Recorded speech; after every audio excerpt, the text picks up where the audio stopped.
Hi, I'm Pastor David Tart.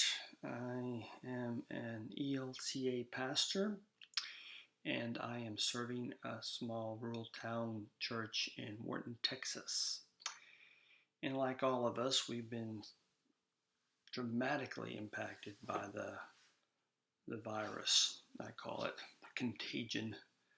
And we've had to rethink what it means to be a worshiping community. A little bit more of my background. I have a master's in instructional technology from the University of Houston. And as part of that master's study, I took a look at the question, can we do worship in a virtual online experience?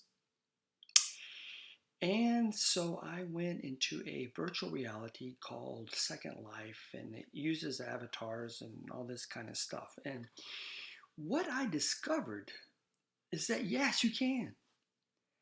And yes, that virtual reality worship services, virtual worship, I call it, can have a powerful effect on people's lives. I can tell you stories of how, in that ministry, which I did with other pastors, and I think it's still going on, it touched lives in deep ways. People from all over the world were attending this virtual worship using avatars.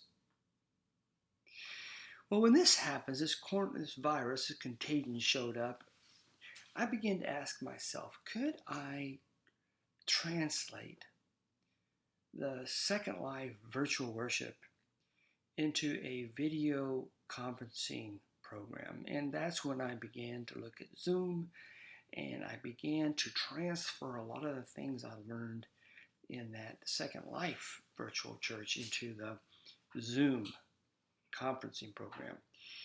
And this past Sunday, the 22nd of March, we did our first virtual worship using the Zoom platform, and it was a huge hit. It went absolutely fantastic, and some of those things that I was experiencing in the virtual church in Second Life, I was experiencing again in the Zoom virtual church. And the reason why I'm making this video is I don't want to go all over the issues around virtual worship and the issues of online interaction. There are a lot. There's copyright, there's cybersecurity, there's bandwidth, there's the digital divide, there's cultural issues. There's all kinds of things that pop up when you start doing virtual things. Nor do I want to take away from live streaming your worship services. I think that has a place, especially now when people need to see familiar faces in familiar places. And I think live stream has a positive role in this. And Facebook Live, where there's a little interaction going on with it, is a good thing to do. But what I discovered in that first worship service, and I'm going to get better at it, is that the power of the liturgy and how Lutherans worship can have an enormous impact on people. That when we go into broadcasting our services over the internet, in whatever way you choose, our liturgy and the things we can do online can be very inspirational. It can connect people. It can give people a sense of presence. And I really want to offer it up, especially for smaller congregations that don't have the hardware and the bandwidth to really put on a live stream. This is a valuable tool to you, is to do worship virtually and using the liturgy. In virtual worship, you solve a lot of problems. You solve audio problems.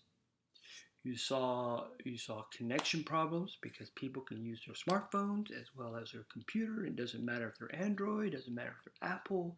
Anybody can come into the room to worship, just like a church in a way. Everybody is welcome. You can do security, making sure that the griefers or the bombers are not interrupting your stuff. You can do creative things in terms of music. You can do creative things in terms of experiencing worship. And I have been offering these demonstrations and discussion groups, through Zoom, that I think if people have been just pleased as they can be about it. They learn a lot. And we need to be about educating people about how to use Zoom effectively. And I don't have all the answers for Zoom. I don't have all the answers for virtual worship. I'm still learning myself. But my idea is there's already people doing this. I am sure of it. I'm sure people are using what I'm using. And so we need to get together and we need to start sharing ideas and we need to start teaching each other about how do we develop these worshiping communities. Because yes, I know underneath all of it, we think we're going to be back in our sanctuaries in a couple of weeks, but there are some experts who are saying that may not happen. And there are some people saying this is going to be a regular part of our life, that we're going to be, getting out of lockdowns and going back into lockdowns for some time until that vaccine or that treatment can be discovered. I mean, we're going to be doing this. So let's prepare for the worst but hope for the best, right? Let's go ahead and see this as an opportunity to connect people, to grow people spiritually, to build up the spiritual life of our people, to reach out beyond our church walls. And this is my final point, and I want to invite you all to the Zoom meeting where I get more into this. But remember this lesson. As I think about what are we learning here? We are learning that our congregations are not places. We want to think that when people go to church, they think of a building. I think during this time, people are going to learn when they go to church, they're going to an assembly with people. It's about the people, not the building, not the institution, but it's about the assembled people around the Word.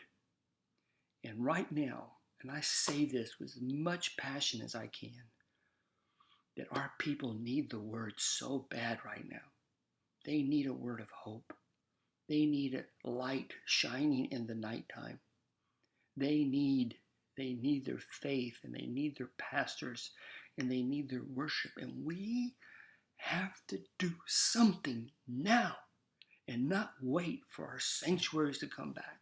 We need to get engaged with the gospel in people's lives. So I'm asking you to just make an hour of your time to come to the virtual worship demonstration discussion.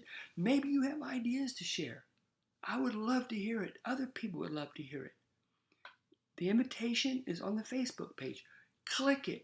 Come to it. And I promise you, it's going to be maybe some exciting things to do. So anyway, come and keep in prayer and trusting that, God's Spirit never leaves us. And remember, when Noah was in his ark and the storm was raging, God didn't forget him.